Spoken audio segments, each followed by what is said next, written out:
I've had a lot of teachers and mentors over my lifetime, and usually you could pick about one, but I'm going to pick two in this particular case. My first one would be my high school soccer coach. I'll never forget winning the South Jersey Championship because of this reason. The week before, my grandfather passed away. And it turned out the funeral was going to be on a Saturday morning, and I was not going to miss his funeral.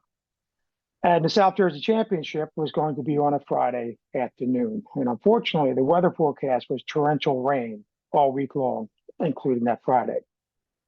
So I told my coach, I said, unfortunately, if this thing gets rained out, I'm not going to be at the South Jersey final.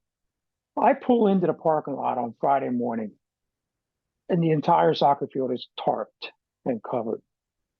And he comes to me later that morning when he finds me in the building and says, we did this for you. We need you today more than ever. And I'll never forget that, because that was somebody that actually believed in me and truly entrusted me to be a leader of his team to win. And eventually we did win, and we went on to the state finals and won that as well, and became nationally ranked. So I will always remember the kindness and the compassion of that individual, Brian Gibney, my soccer coach at that time.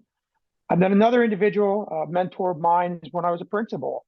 I was always regimented. I was always brought up through the proper channels and so forth.